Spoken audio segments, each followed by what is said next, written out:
Good morning, everyone. I'd like to welcome everyone here to the funeral home this morning for services of your dear friend Norm. Our service today is meant to be one of memory, affirmation, and comfort. It is a time that is made by the sacred and remembered relationships and experiences that you have had with Norm. But mostly, we are here to pay gratitude to his life, and it too is a time for us to affirm what it is that we most deeply believe about life and death. We are gathered here today to celebrate the life of Norm. We come together in grief, acknowledging our human loss. May the Lord grant us peace, that in pain we may find comfort, and in sorrow that we may find hope. Norm was born September 26, 1947 in Westchester and lived his entire life in our beautiful town here of Westchester. He was the son of the late Norman and the late Dorothy Jensen Eavenson. Norm was a 1965 graduate of Westchester High School, which is now the Henderson High School. He received his BA in History from Gettysburg College in 1969 and his master's degree in Political Science from Villanova University in 1972. He obtained his Pennsylvania teacher certification through Immaculata College, now Immaculata University. From 1972 to 2005, Norm taught social studies in the Kennett Square School District. Norm was a true Philadelphia sports fan. He loved all things basketball. Now, his special love of basketball led him to working as a scout for Ben Gibbon All-Star Sports Report, which was a basketball scouting service. And Norm was certified as an NCAA talent evaluator. He started his own basketball scouting service called the Mid-Atlantic Recruiting Service after retiring from teaching. Some of his clients included 65 NCAA Division I schools. Norm can be found at many high school basketball games and tournaments, sitting in his blue chair, which was a retirement gift from his colleagues at the Kennett Square School District. Norm was a highly respected high school basketball talent advisor for many, many colleges, and he was a reliable source for the Philadelphia Inquirer and the Washington Post sports reporters. Now, late in life, Norm became fascinated with the English Premier League soccer and traveled to England to attend many football matches in person. Norm was also a rock and roll music fan. He attended every single Rolling Stone concert tour in the United States since 1965. I did a little search, and there's about 12 from 1965, so 12 concerts he would be going to. He was a deadhead, and I think everyone here knows that. In 1969, he was also on his way to Woodstock with friends with his ticket in hand, but he was deterred by the New York State Police from crossing into New York. There must be some type of a story behind that as to why he was not allowed to enter. Leave that for someone else who maybe knows firsthand. Norm avidly followed politics, and in 1972 he attended his first national political convention and was a driver for the McGovern campaign in Miami. Thereafter, Norm attended various Democratic national conventions through 2016, and in 2000, the Republican National Convention here in Philadelphia. In 1977, he was honored to attend the Carter inaugural ball. Norm collected mementos of those and other 20th and 21st century political campaigns, and Norm was active as a member of the American Political Items Collectors. With our service today, we have dedicated speakers who will be coming forward, and then there will be a time for each and every one of you that would like to say, give a memory of Norm and how he affected your life.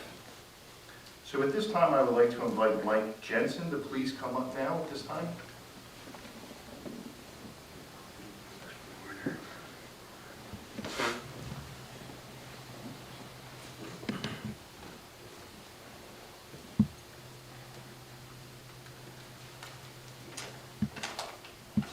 Thanks. I'm more of a writer than a public speaker, so I might be doing a lot of reading here. I'm going to try to get through this. I didn't do so well reading this for my wife this morning, but I'll see. I've been a sports writer at the Inquirer for 33 years, which means I've known Norm for 33 years.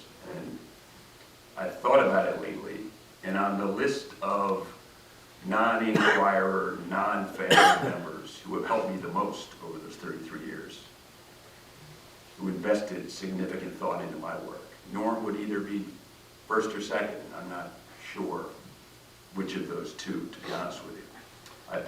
I live in media.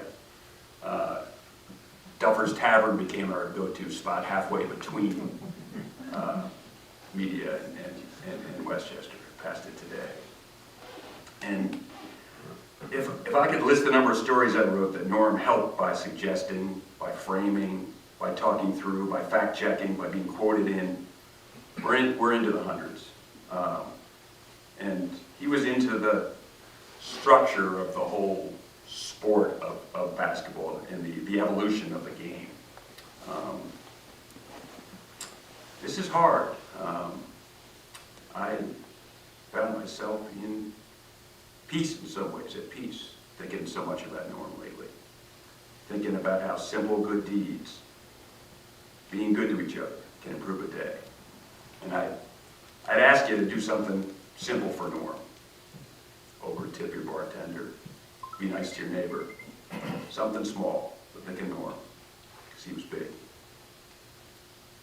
When you're the smartest guy in the room, when you see the world for how it is, not how you'd want it to be, that could turn you bitter.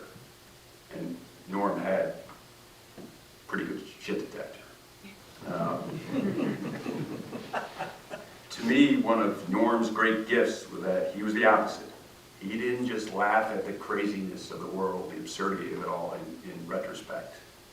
He was amused by it in real time. You can see that. And that's an amazing gift. But he was often, make no mistake, he was the smartest guy in the room, in some big, big rooms. As we've lost Norm, we've also lost these quote-unquote other fascinating parts of Norm.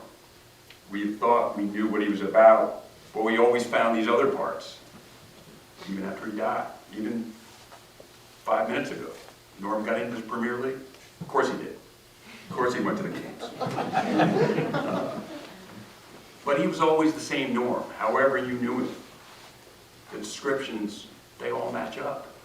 I mean, the teaching world, the political world, the Westchester baseball world, the basketball world, the campaign button world, the music world. It was all Norm. It was all the same guy. For me, Norm was better than Google. He didn't just have the facts handwritten. Imagine if Google had a perspective button, just an easy click to explain what it all meant. Even privately, Norm never would claim credit for any school knowing about any player. It wasn't his style. I don't know if Norm's word was gospel, but I never heard a basketball coach offer anything but respect for his judgment.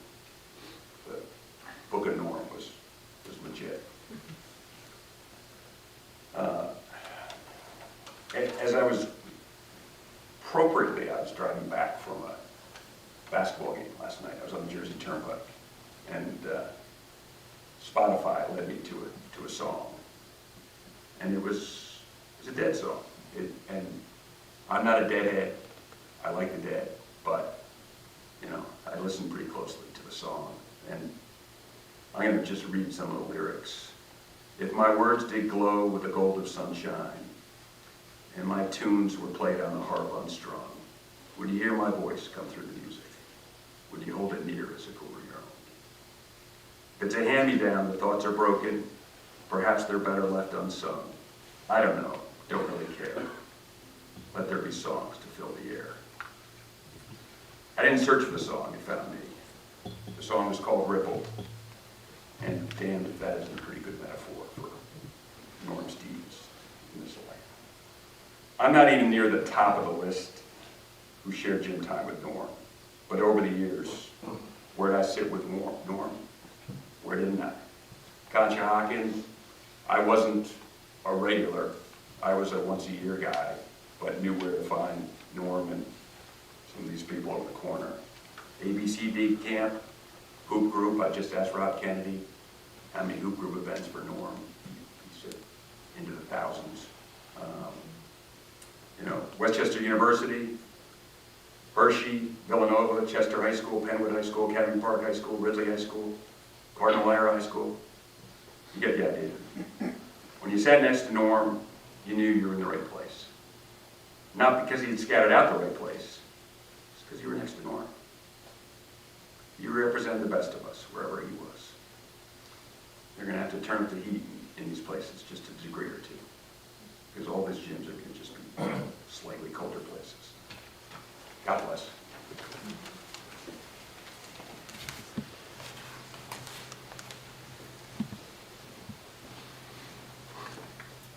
Now, at this time, Bob, lifelong friend of Norm, please come forward.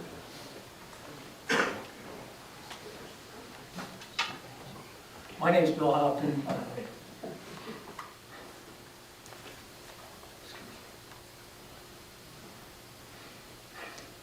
I met Norm when we started kindergarten. building a block away from here in 1952. And we remained friends, close friends since. My first recollection of Norm is we were laughing at something. And we continued to laugh for 69 years. Norm came to the house for a party one night, and as things kind of calmed down, we were sitting on the back deck. The next day, my wife said to me, "What were you two laughing about?" All I could hear was the two of you laughing. It's going to be difficult to put 69 years into 5 minutes, but I'll try. We bonded over laughter. We bonded over sports and basketball. We bonded over history and politics. Norm was the most diligent, thorough person I ever met. And I'm sure if you ever saw his notes and his scouting reports, you would agree with that. He was the guy in junior high school and high school who always had his homework done. Every T was crossed and every I was dotted. And I'm sure he worked that hard in his classroom. We'll hear from his former principal. I'm sure he was as thorough with his lesson plans and his grading and his classwork as he was with anything else he did. And he turned those skills that he had as a historian and a teacher, and he turned those things into his second job, probably the one he loved the most, and that was basketball and evaluating. And the proof is that he was so widely respected. And the coaches, the coach said to me, "I never found anything that Norm told me that was not correct." They relied on him. He was thorough. Back in the 60s, Sport Magazine ran a trivia quiz. And this was right in Norm's wheelhouse. Research, sports, and he was into it. He got to the end and he couldn't find an answer. It was one answer he couldn't find. It had something to do with Casey Stengel in a quote. He couldn't find it. And this was before Google and the internet and the search engines. Norm decided to call Casey Stengel on the phone. He called, somehow he got his phone number. I don't know how he got his phone number. Glendale, California. He called Casey Stengel's house, and he got Casey's wife. And he told her who he was, what he was doing. She said, "No, he can't come to the phone, he's sleeping."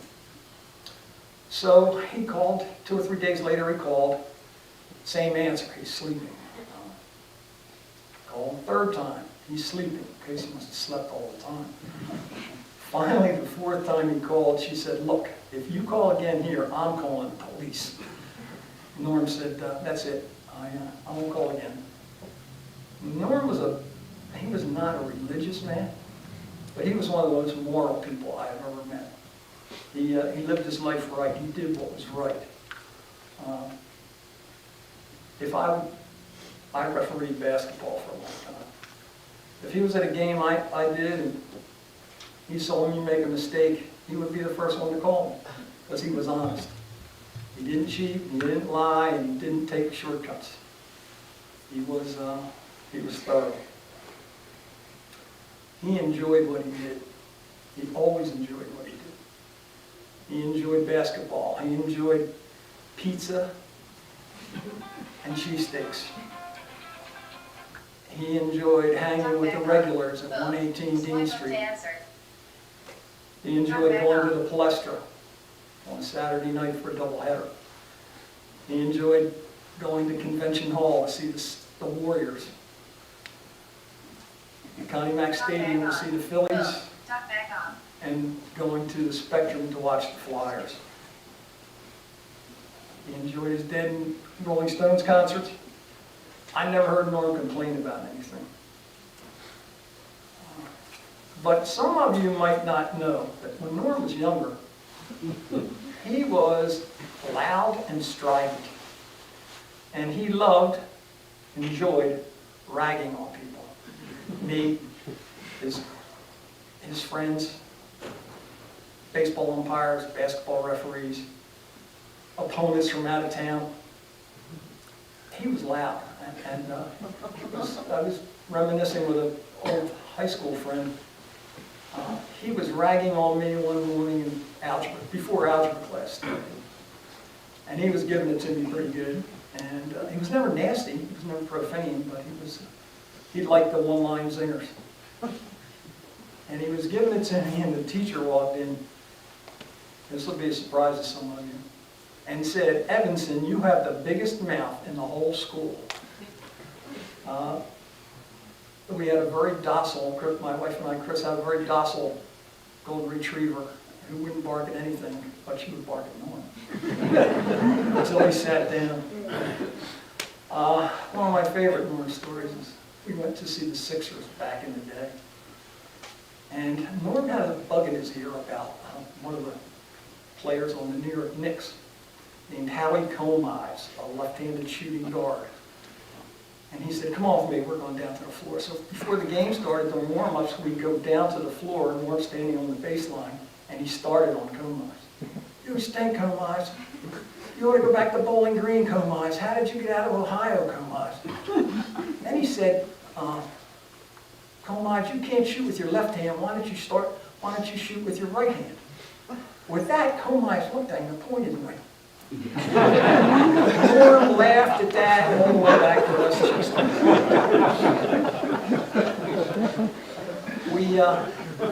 We were his friends, we were his family. We were the family he picked. And that was an honor. I had a conversation with him once about how important friendship was.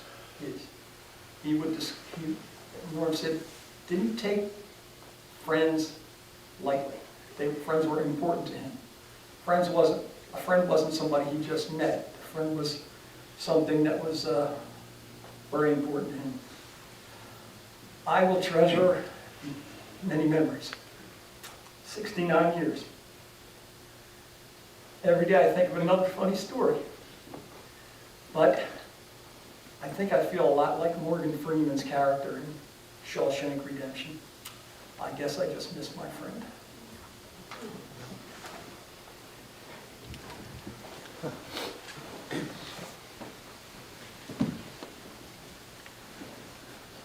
I'd like to introduce at this time Steve Keller. Please come forward.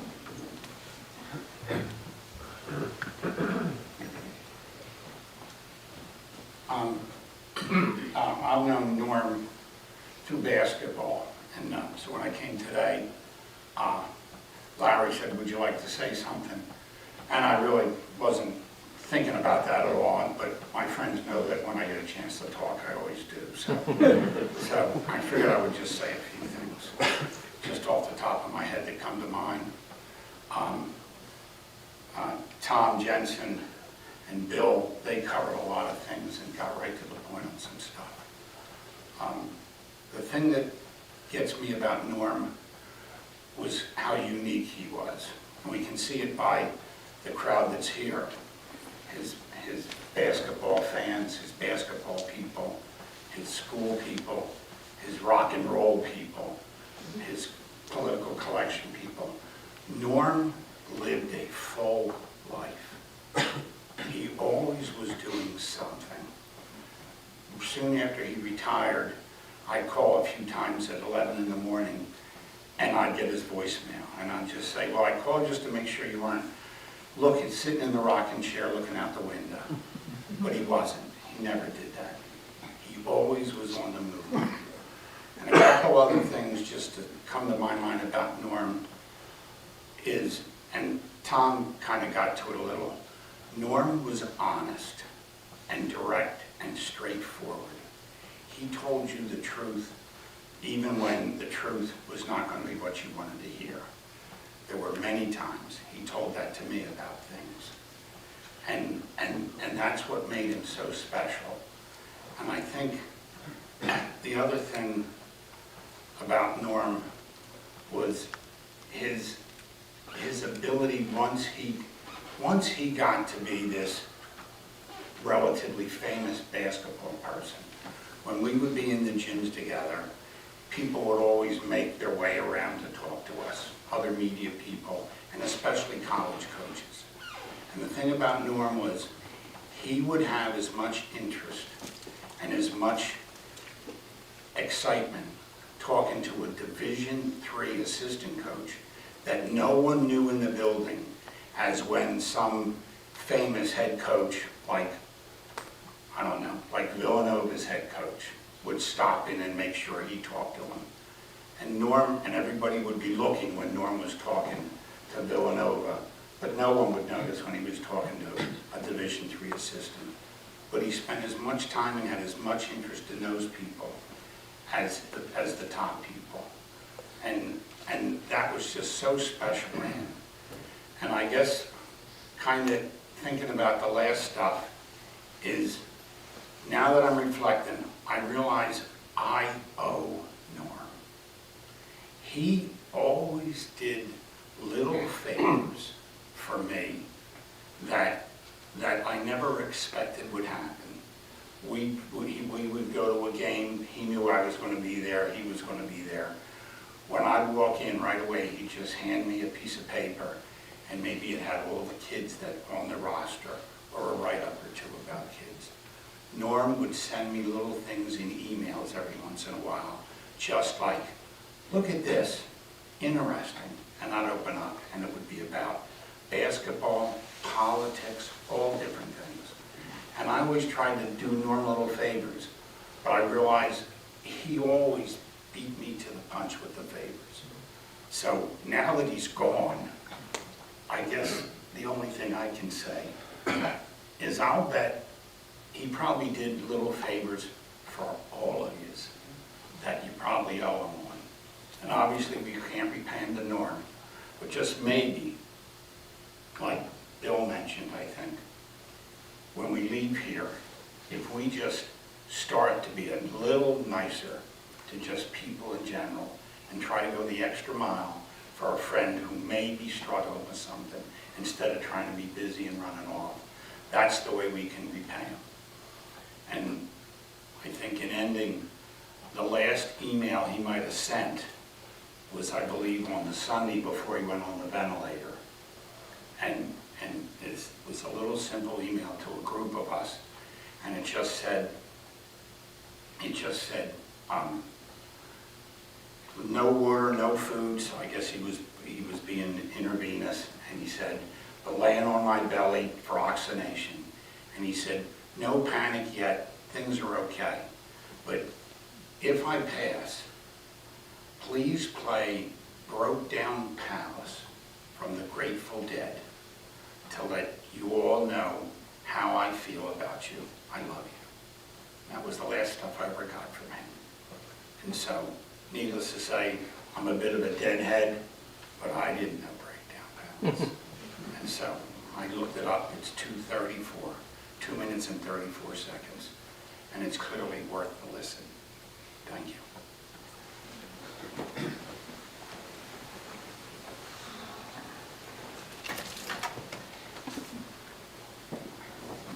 And now Jerry Havaron, please come forward.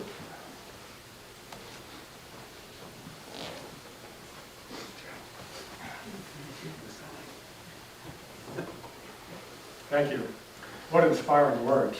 I mean, those of us sitting back there, and I'm sitting with some of the teachers that I worked with years ago, we all were shaking our heads. That's the Norm we knew. My name is Jerry Camerata. I used to work in the Kennett School District. I was Norm's principal for 10 or 11 years, back in the 1970s and 80s. I played basketball. I was a varsity basketball coach. I played ball in high school and college. Norm and I were like this. And it's interesting because all these points that we're hearing about Norm and his excellence, I'm going to kind of focus a little bit on basketball later because I can't resist, but I'm going to focus more on what his career was. He taught in one school, just like living in Westchester in one place. He taught in one school for 37 years. He taught the Kennett Middle School. Some of his peers are sitting back here who taught with him. They're well retired also. And I'm going to start by saying Norm was the consummate professional. Now, you've already heard that and everything else he does. His teaching was just like that. Everything he did was organized, to the T, on time and as good as you could possibly see it. How do I know? Well, I was his supervisor as a principal. I had to evaluate him. That was interesting, because I think he was more interested in evaluating me. But I would visit his classes. I can remember back in the 70s and 80s, and some of the teachers here remember this. Our district was obsessed with evaluation back then. What are we using? Can we get a better one? And so on and so forth. And the administrators were all trained for this new process that we put in. We replaced, do you remember the Dunch and Key? We replaced that monstrosity. And our training had us take copious notes, observe a teacher, let's see Norm's classroom for maybe the hour or 55 minutes that you were there, take copious notes, try to find what the person did well, get some positive motivation, and also areas that needed to be improved. So this is typical of what would happen when I would see Norm, and also some other excellent teachers, but definitely with Norm. I would be taking my copious notes, doing everything I possibly could in the training that I had, and then I'd meet in a post-observation meeting, called the post-observation meeting, and go over his evaluation. And I would say, here's what you did at 9, 10, I noticed that you tried this, I really like the way you grouped the kids in that particular group, and the others doing something else, and how you motivated them. They all were paying positive attention, tremendous organization, and never, as a teacher, any of you ever taught, but you don't have to teach know this, never a classroom management problem. Teachers have these horrible things with discipline, not Norm's class. And not because he was Attila the Hun. The kids loved him and they respected him. Anyway, back to the evaluation piece. So I would go through the process with him, and then I'd get to that part where it said areas that needed for improvement. And I'd look at him straight in the eye and I'd say, Norm, I can't find anything. And I'm not making this up, this is exactly what I said to him. I can't find anything that needs to be improved here.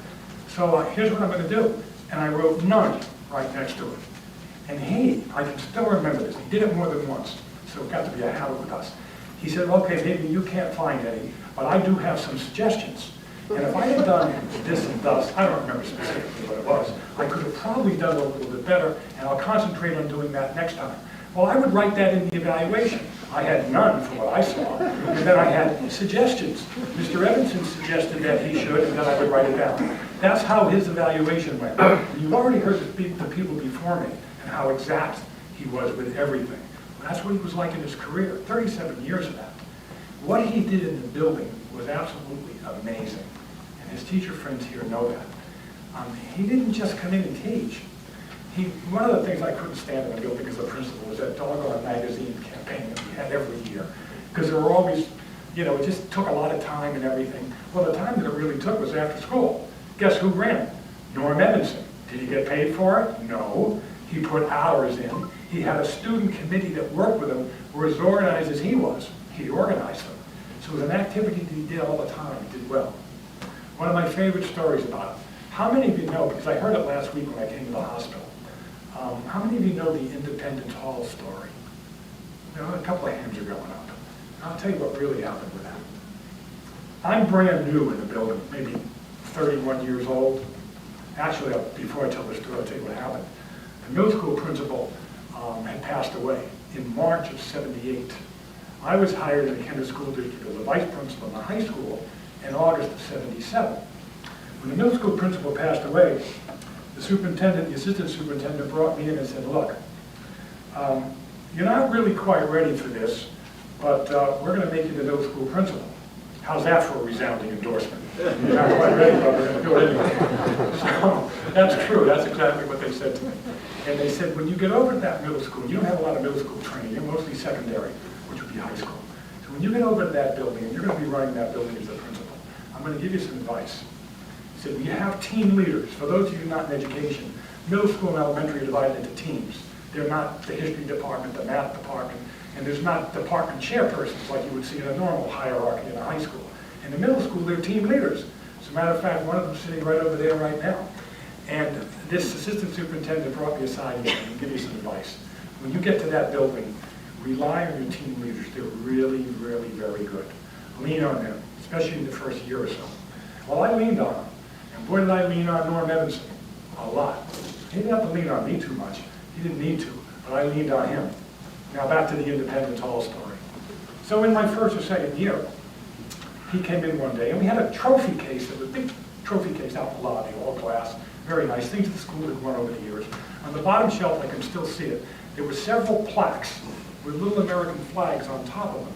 And they were awards that went to the school from the Valley Forge Foundation organization in Valley Forge. And apparently they had submitted, every year, they had submitted some sort of project that was rewarded. They won the prize. So Norm and I were talking about it one day, and actually, he wasn't the only teacher that did it, but maybe if 6 awards were there, 5 of them were his. And he said, Jerry, let me tell you what I want to do this year. I want a different project. As you know, in history, in American history, we're studying the Revolutionary War, the Declaration of Independence, I want to simulate the signing of the Declaration of Independence in Independence Hall. I'm saying to myself, well, that sounds nice.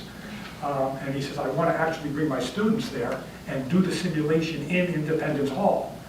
Now, you're all mostly from the Philadelphia area. That would be like saying, we want to go down to the Liberty Bell and fix the crack. We're not going to get anywhere near the place. So I'm thinking, well, okay, send the proposal in. And in the back of my mind, I'm thinking, there's no way this could possibly happen. A month later, we get a letter accepting us to go down and do this simulation in Norm's class. I'm excited about this. The best I can do is, one, go along and make sure the newspapers had it so we could write a nice article about our school district. That I did. He did the rest. So we get there, and he had the kids all dressed up. They looked great. We went to the Bourse. Do you remember that building? I don't know if it still exists anymore. He had the kids come to the Bourse for lunch afterwards. So we get to Independence Hall. There's 2, I'm going to call them park rangers, or like security people there. Norm walks right up to them. We're here, I'm Norm Evans. They knew, they were waiting for him. They open the doors, in we go. Now, I had been to Independence Hall once as a tourist, like most people, but I'm still in awe looking around. And frankly, Jeff, and everybody else, he has the kids sit there. He already practiced with them back at the school district, so they knew exactly what to do. There's the simulated Ben Franklin. Here's Thomas Jefferson. I'm in the back. And as I stand here, I can remember this. I'm sort of in the back, well, maybe the front, towards the front door, and I'm with the 2 security people. And the one ranger says to me, I have a suit on with a tie and everything, so of course I stood out. He said to me, you are who again? I said, I'm along with Mr. Eavenson, I'm the principal of the building. These are our students. We're very proud of them. That's why I'm here. A little later, he says to me, well, how did you do this that you got here? And he said, well, I didn't do anything. Mr. Eavenson did this, and his proposal was accepted. He looked at me and he said, I can still remember this. He said, in all the years I've been security and ranger here, no organization, no group has ever gotten in here and done what your students are doing. And I'll never forget that. So when you tell me about Casey Stangerman, I can totally believe that. That's exactly what Norm Eavenson would do. Now for you basketball people. Well, I had a basketball background. I think that's why Norm liked me. Probably liked me more for that than being a principal. And so, as a principal and supervisor, you know this. You don't, there's like a union, and you're on the administration side. I was involved in negotiating the contract for the management side. So it's, hard to be friends with your teachers when you're in that situation. Well, he and I were friendly, but we became friends. And we became friends because of my interest in politics, and I would always bounce things off him, and the fact that I was into basketball as much as he did, as much as he was. I didn't write, but I was truly into it. He liked that, and that bonded us. And we started to do some things as friends away. As a matter of fact, you all know he wasn't married, but he did date somebody for a few years. And when he dated that person, he and my wife and Norm and his date would actually double date. So this is an unusual teacher-principal relationship, but we did. I can remember getting tickets. Well, I didn't get tickets. He said, Jerry, we can go down and see the Steelers if you want. Bring your wife, Anita. Sue's coming, and the 4 of us will go. Well, we drove down to Baltimore to see the Steelers play the Baltimore Colts. We attacked when they were the Colts years ago. He did those kind of things. And he could get to people like Stacy Stengel's wife and everybody else. I went to the Final Four in Philadelphia. Do you remember that was one of the basketball coaches in 1980, 81, whatever it was? 80? 81. I knew it was one of those years. I was principal with Norm at the time. Matter of fact, the game I remember very well. It was North Carolina, Dean Smith, and Bobby Knight from Indiana. Well, Norm comes into the office and said, Jerry, you want to go to the Final Four? The Final Four? I said, well, of course I'd like to go. You can walk into the Final Four. I was going to watch it on television like the rest of America. For those of you who don't know basketball, the Final Four is like the Super Bowl and the World Series, only in college basketball. I see some college basketball coaches back there, so I know they know this. Well, I said, you got the tickets? He said, no. I said, well, how are we going to get in? And now I'm thinking, I grew up in the New York City area, so I'm used to going to Madison Square Garden and scalping tickets. And I said, we're not going to scalp. He said, no, don't worry about it. And he wouldn't tell me. So I picked him up. I live in Kennet. I drove over to Westchester, picked him up. We went to, at the time, it was the Spectrum. And he said, we're going to go to a hotel first. I had no idea what he was doing. We pull into this hotel. He says, you wait here. I'm in the lobby. I don't know where he went. He wouldn't tell me how he did it. He came back with tickets. One for the semifinal, which were 4 teams playing the first night, and then 2 nights later for the finals. Again, North Carolina and Indiana. I don't know how he did this. All I know is he came back with tickets to the Final Four. And you know that's impossible to do. That was Norm. He did that. And as Larry Otter said, and I think you all read that nice little bit that he wrote, he said Norm was a kind of a Renaissance man. And if you don't mind, Larry, I'm going to kind of quote you here. He said, Norm Eavenson was a man of many worlds, not words, though he wasn't lacking for those either. Well, that's true. Norm is a sort of Renaissance man again. He was into sports, he was into music, he was into politics, and into collecting. Now I knew that, knowing Norm as I did, because he'd show me his button collection. I had one called, I'm old enough to remember this, I had one called I Like Ike. Some of you people my age can remember that button? I had that. I was so proud of that, and I told him. He looked at me and he said, Jerry, there's hundreds of those around. You're not showing me anything new. So that was his button collection. So no one mentioned his baseball card collection. That was incredible. He would buy them by the case. And I said, you have the old ones? He said, no, I get the new ones. And I keep them intact. I think he sold those many years later. I'm not sure, Larry. Neither am I. I think he sold them. He probably made a lot of money because he told me not only do I love the baseball collection, but I'm really, it's an investment. And he actually talked about it as an investment. That was Norm. So I got off the teaching piece, got into the other stuff because I knew him that way. But again, back to the education piece, he was the consummate educator. And I'll tell you, no matter what business you're in, you deal with different groups of people, you have clients. Well, teachers, even though you don't hear it often, they have clients. Their clients are the kids, their students, and indirectly, their students' parents. Some of the teachers are shaking their head. You know what I'm talking about. You also have other groups that you deal with. Administrators, school board indirectly, and very importantly, your peers, your fellow teachers. Well, I can tell you, as certain as I'm standing here, that every one of those groups not only respected Norm, they liked him. And in life, forget your career and everything else, getting respect and getting liked, sometimes putting the two isn't that easy. A lot of people who are respected, other people can't stand them. And a lot of people who are well liked, well, the way they did the job, not too good, they weren't respected. Norm had both of those very, very well. As a principal, I constantly had parents come in and say, is there any way you can get my child in Mr. Evans' class? He's nice. Well, no, he teaches a different grade or whatever. That happened frequently. He was well known that way. His peers liked him and respected him, as did every other group that I just talked about. Now, I could go on, but I'm going to end sort of on this. This is a letter that he sent to me. It says, thank you. Maybe you can see that. And that letter, he sent it to me personally. And he said, thank you so much for attending my retirement gathering. And a double thank you for your kind words.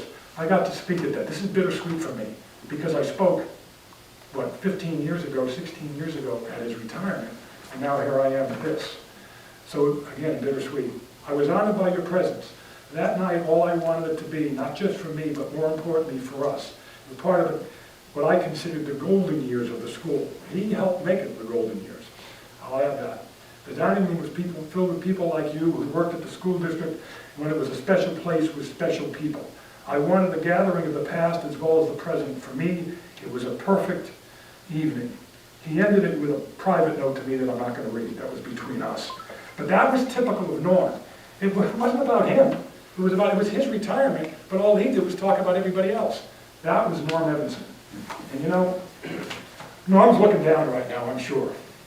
And he's smiling at this group because this is the group that liked him, revered him, respected him, and, loved him. And Norm, we loved you. You're up there now smiling at us, and he's probably laughing at me. But that's the Norm Eavenson that I came to know, that I'm going to represent the teachers that are in this room that I work with, and I know how they felt about him. some of what I said and a lot of what some of the other speakers have said. That was the Norm Eavenson that we all loved. Thank you.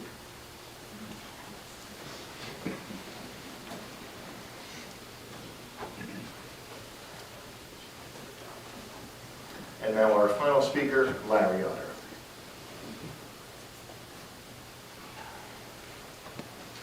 Gee, these are tough acts to follow. Norm was my friend. We go back 15 years. We met in grad school at Villanova. My sister went to Immaculata. Norm was a classmate of hers, sort of. And my sister was a teacher also. Maybe a year after we graduated from Villanova, I'm at a political button show in Bordentown, Pennsylvania, or Bordentown, New Jersey, I'm sorry, in a meeting room, and there's dealers there. All of a sudden, I recognize this guy going through the quarter box. It's Norm. So we stayed in touch because of that. We've been lifelong friends for 50 years. I was privileged to attend his retirement party. The teachers honored him by a blue chair. We all signed the blue chair. I think this is the second iteration of the chair. Because as Mike Jensen noted, the screw came loose and Norm had to replace it, and he just bought a new one. But identical. The only thing that's different was on the original blue chair, we all signed our names. Norm sat in that chair for years. So somewhere on Norm's backside is tattooed all our names.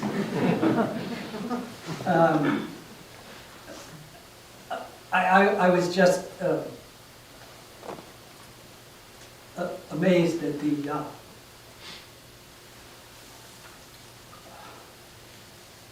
his friends, his basketball friends. The people in the political button room, well, we knew Norm did something with basketball. You know, we didn't talk basketball at a political event. You know, you were more concerned about the campaign of '96, and it was it Clinton or McKinley? Norm could rattle on either one. But Norm, in my opinion, was one of the premier collectors of late 20th century stuff. And he knew his stuff, and I relied on him. Norm, what should I be picking up in this campaign? And I just followed his lead. Thanks. Thank you. You got a few investment quality pieces. I guess what I did, I casually knew that he was a rock and roll fan. Didn't know the thing about the Rolling Stones. He's, you know, been following them since 1965. Well, we all sort of did. But Norm actually saw them. Norm, you could have slid me a ticket for one of those concerts, but, you know, but I think Norm's ability to get tickets amazed a lot of people. Norm always had tickets for whatever event, whatever concert. Norm got you a ticket.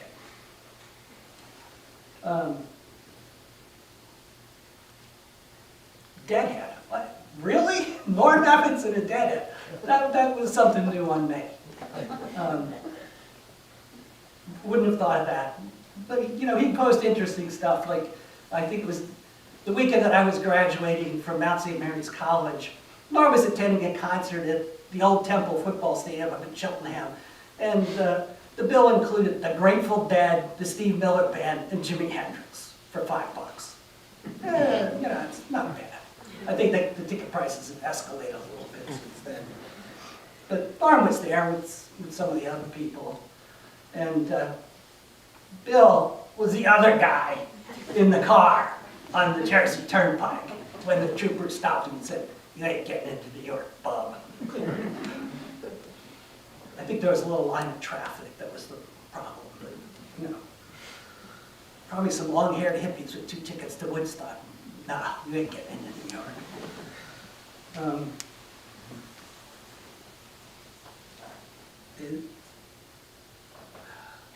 Like I suggested to some of the writers who talked to me about Norm, the night he passed away, he knew a lot of stuff. And he didn't, as I think Mike Jensen said, he was the smartest guy in the room on some of this stuff.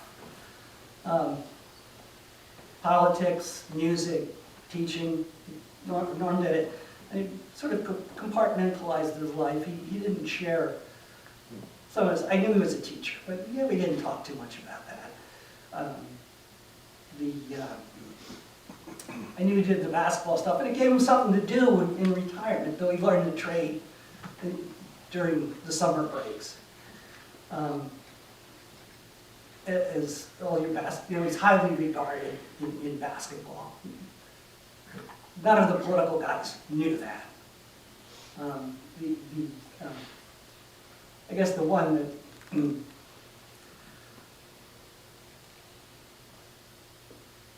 sort of stopped me was the Leicester Tribute. The picture's up there. Thank you to the coach who did that.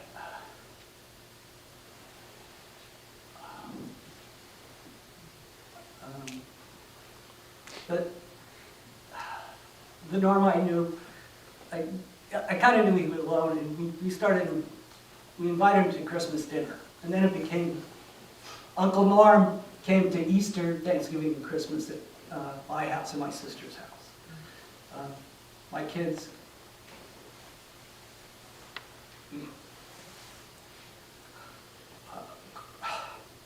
called him Uncle Norm.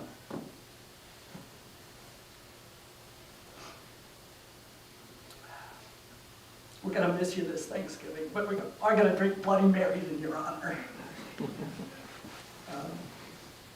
I too also received that last email.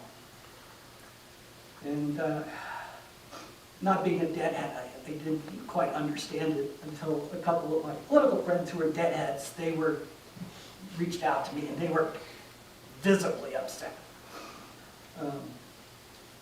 He did request that we play that song here. We are going to do that. But as he said, and as the song said, I love you more than words can tell.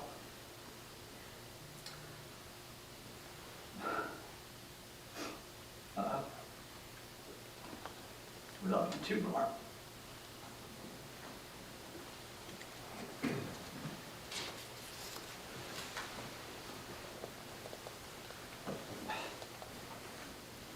Now, at this time, if there's anyone who would like to share any fond memories of Norm, or what I've been told is called Skip in his younger years, you are more than welcome to either come to the podium or please stand where you are. But better still, I think it would be best if you would come up to the podium to share those words.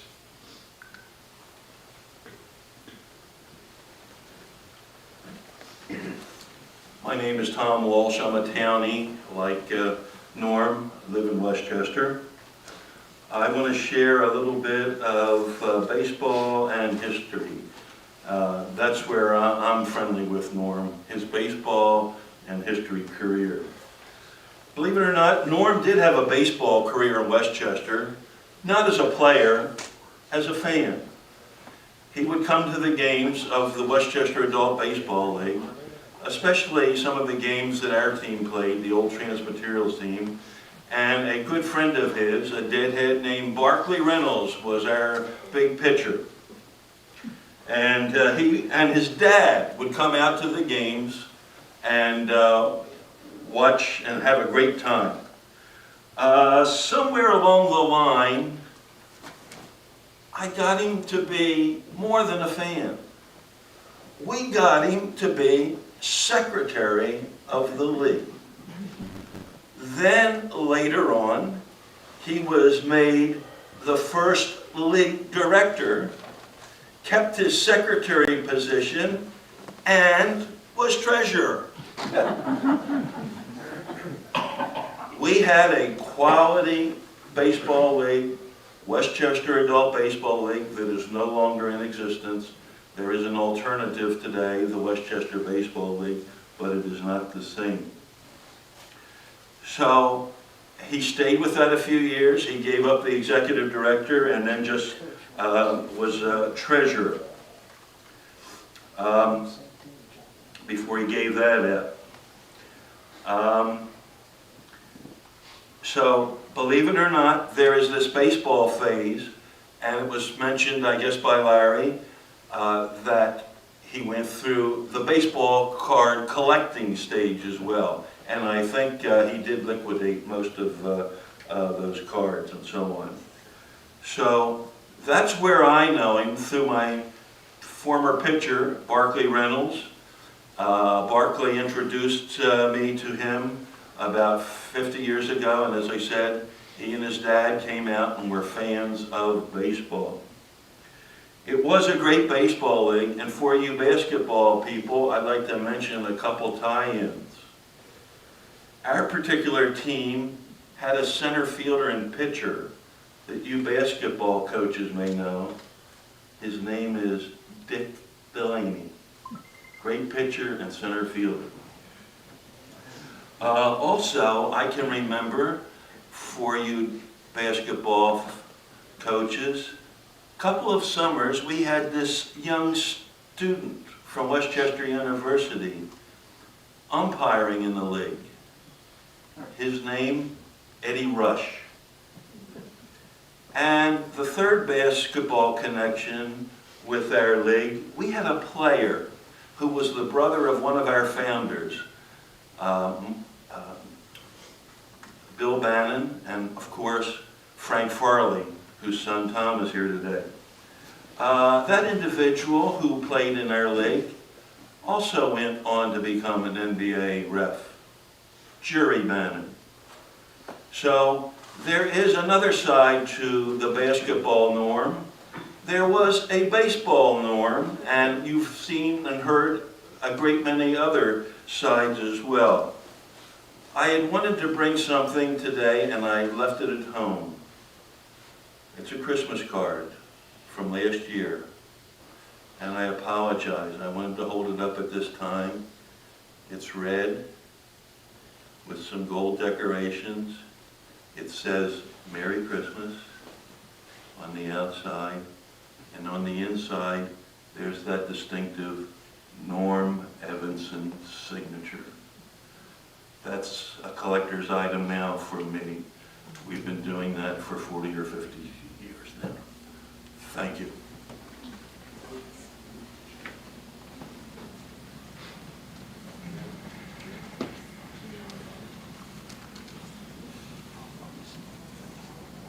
My name is Tom Strickler.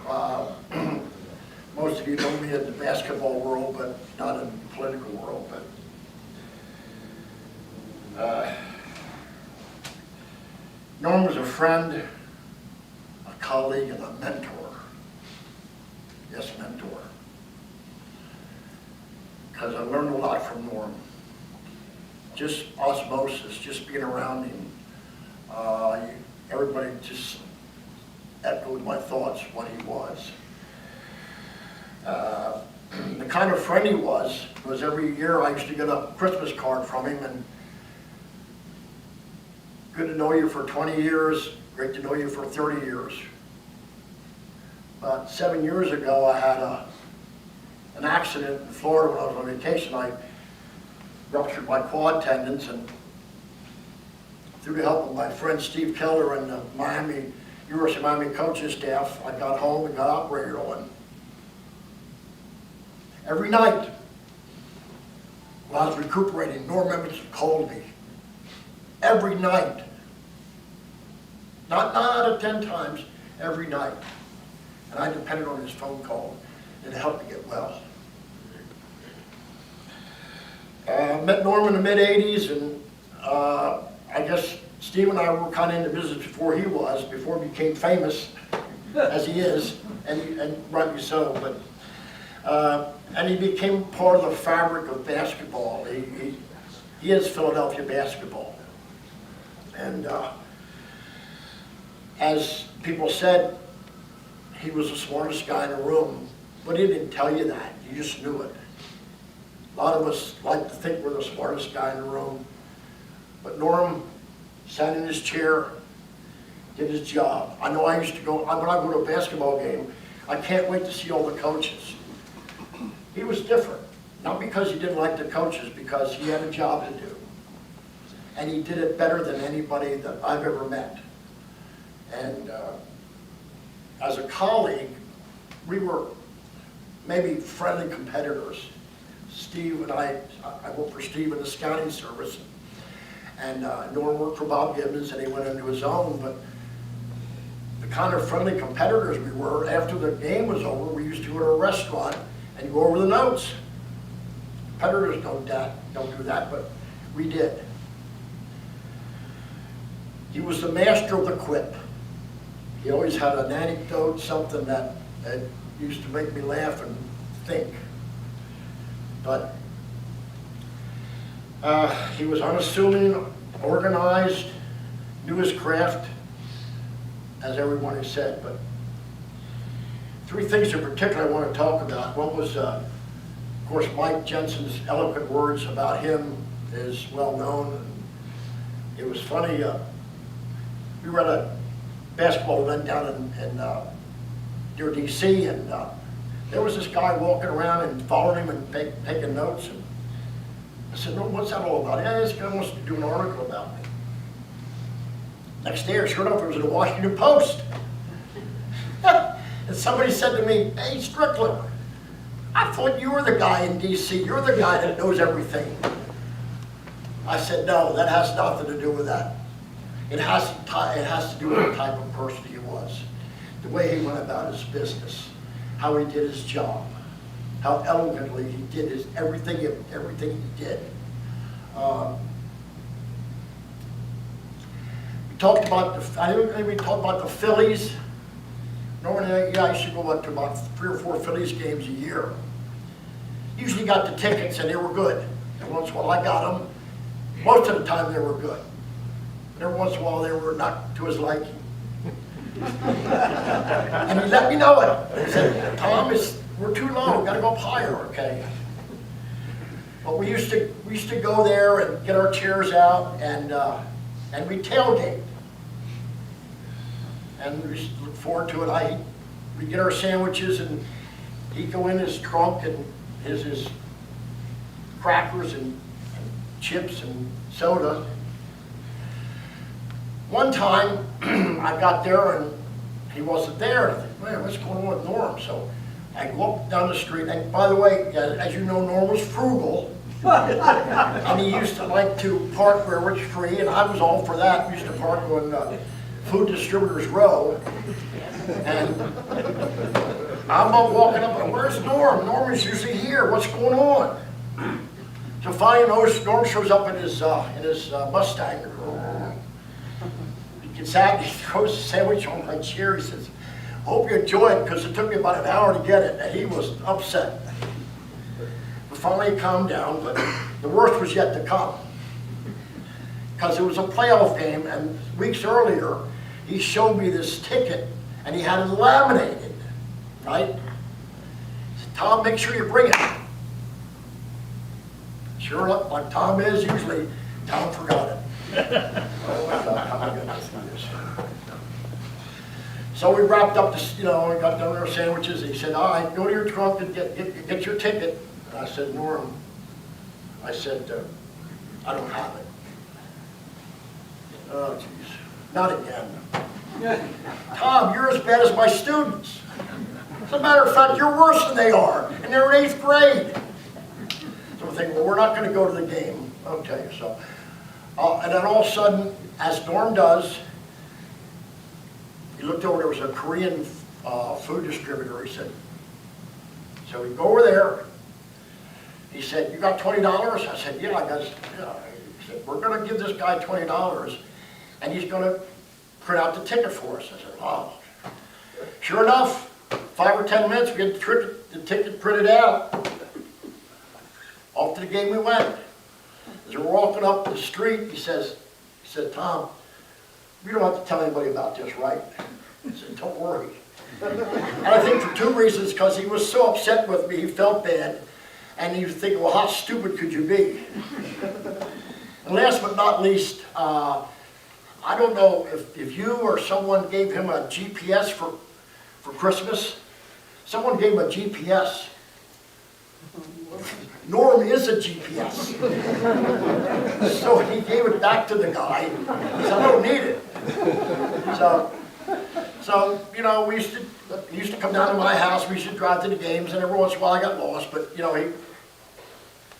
One time in particular, though, he was anxious to get there.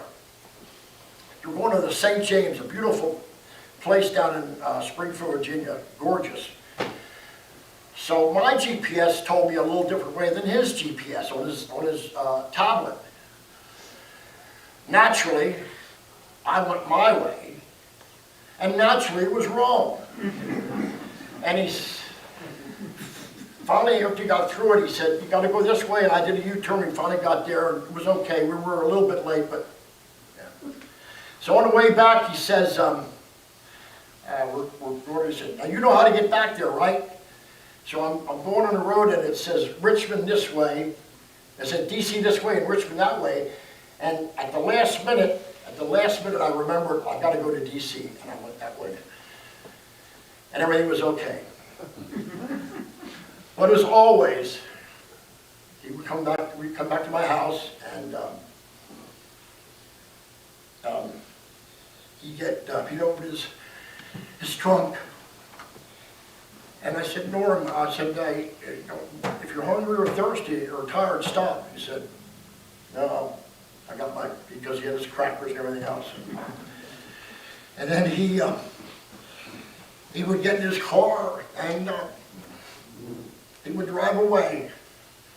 And you could hear the sound of his car as he was leaving, and the Doppler effect. And it breaks my heart, and I'll never hear that sound again.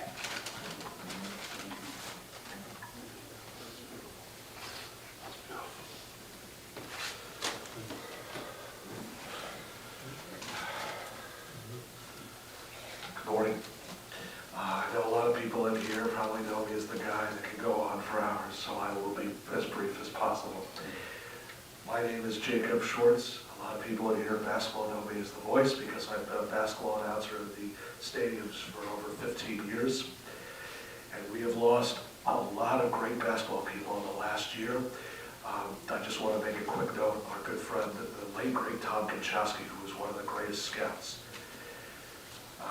Norm really picked a lot up off of people like Tom. He kind of analyzed it, and I think our first speaker said it best when Bob Gibbons kind of asked Norm to see if he could kind of create a mid-Atlantic evaluation report. Norm did that, and he did it probably better than I think anybody. Tom said it best, Mike Jensen said it best, and I will completely agree 100%.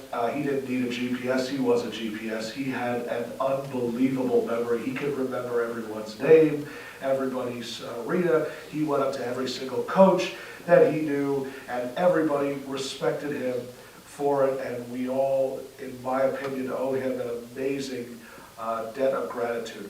I've known Norm for about 15 years. And the last time I talked to him, I grew up in a small town outside of Philadelphia called Fort Washington. I know a lot of people here, I'm sure, know it. And we had a really big flood back in early October.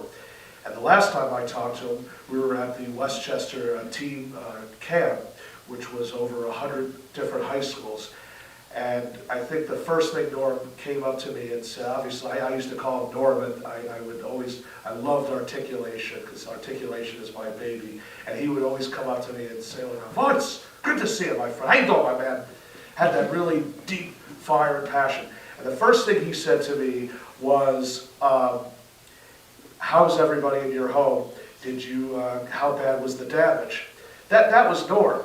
Norm cared about everyone. Norm cared about more than just the game. He loved the players, he loved the people, he always made sure that everyone was okay. And that's, as I see so many of the great basketball people, all the great scouts are here, I mean, I guess it's safe to say that everyone in here says it, I'll say it, Norm is family. He is my family. I love him. I started out about 15 years ago with a gentleman by the name of Jeremy Treatment, who I know is listening on the stream. He is the president of a company that showcases high school basketball all across the country and has been very successful. And the first time I met Norm, I said to myself, I don't know who this guy is. I met him, Alan Rubin, who I know is here today, Chick Gillespie, who's here today, Josh Verlin, who I met later down the road, Ari Rosenfeld, and the Seth Berger, Westtown School here in Westchester, the entire Hoop Group family. Each of these people said, and I will say this best, you need to get to know this guy, Norm Eavenson, because he is smart as hell, and let me tell you, he was absolutely 100%. And, you know, as I've been looking on social media and seeing all the tributes they've done, it was best. I did, however, learn about his teaching, and in 37 years, that does not shock me, because Norm was a genius. Norm was as smart a person as I ever met. Didn't know he was a deadhead, but that doesn't surprise me.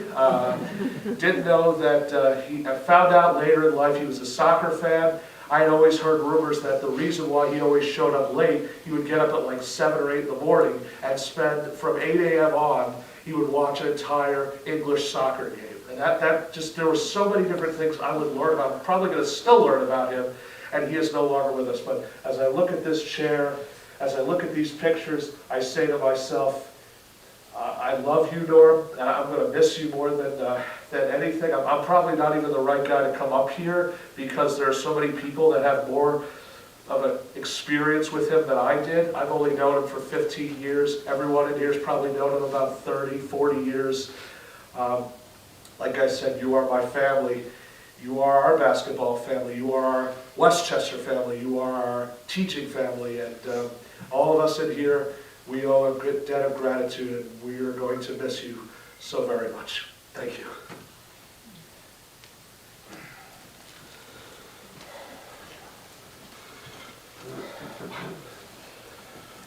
Good morning. I'm Tom Farley.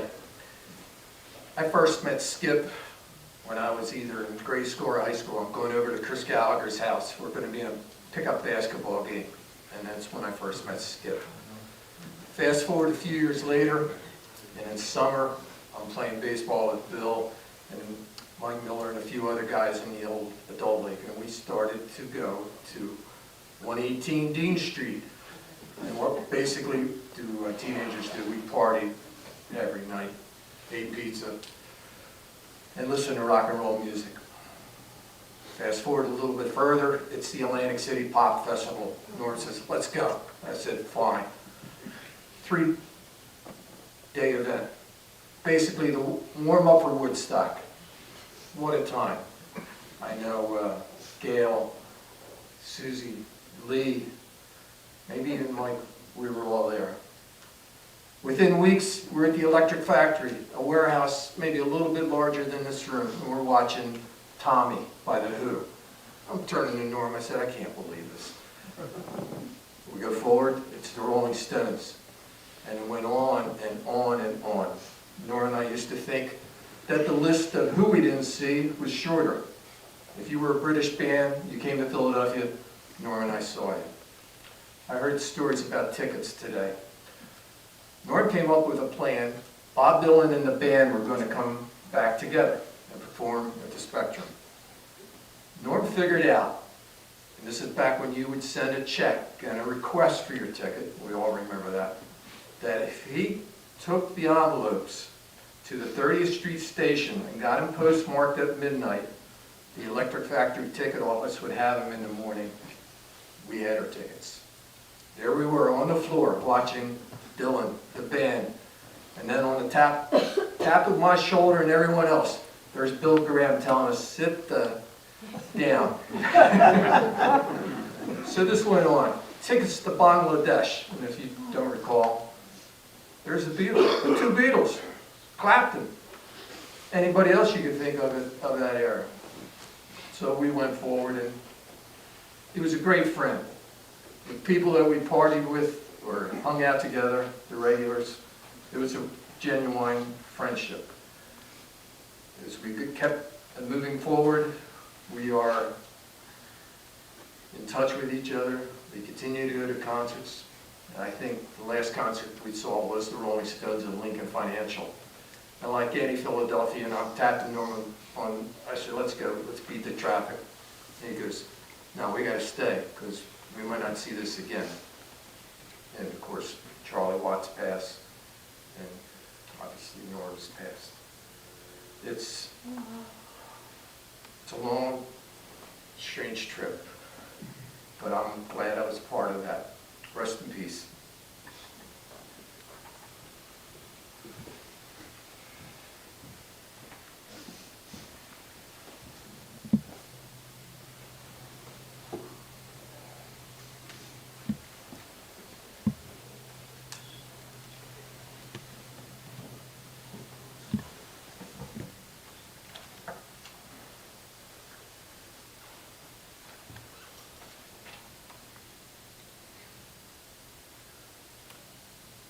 Before we go our separate ways to take leave of our brother, may our farewell express our affection for him. May it ease our sadness and strengthen our hope that one day we shall joyfully greet him again when the love of Christ, which conquers all things. Into your hands, Father of mercy, we commend our brother Norm, in the sure and certain hope that together with all who have died in Christ, that he will rise him up on the last day. We give you thanks for the blessings which you have bestowed upon Norm in his life. They are signs to us of your goodness and of your fellowship with the saints of Christ. Merciful Lord, turn to us and listen to our prayers. Open the gates of paradise to your servant, and comfort us who remain. Nor may the angels lead you into paradise, and may the martyrs come to welcome you and take you to the holy city. And family and friends, this would conclude the services here at the funeral home. The committal service will take place at the Green Mount Cemetery, and the opportunity will be offered to each and every one of you that would like to come forward and pay your last respects to Norm. But may I ask you, after you have done so, if you will please step directly to your cars so that the immediate family, Larry and Bill, may have some private time here at the funeral home. So I would kindly ask at this time for those of you who would like to say your final goodbyes, just please use the aisleway to your right and to step directly to your cars. And as a promise, we will be hearing that wonderful song as we speak.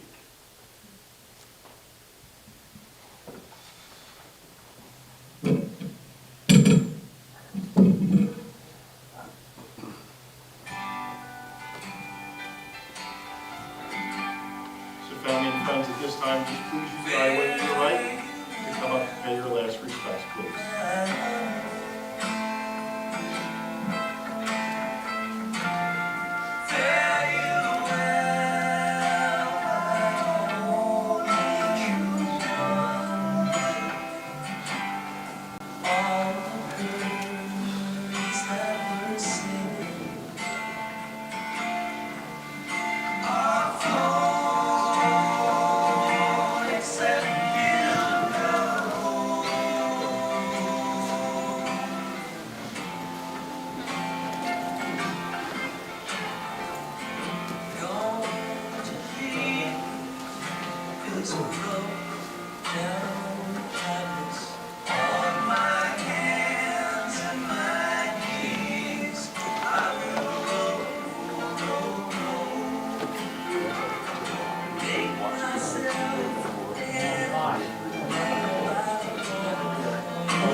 I thought I heard those stories.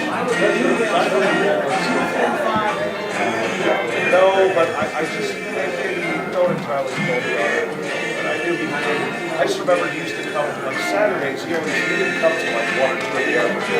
Oh no, so come on, there's no way in hell I'm gonna sleep it in. Norm was always productive. I always heard those stories. I grew up in Bowling Green, and I was on the opposite side of that story, Norm.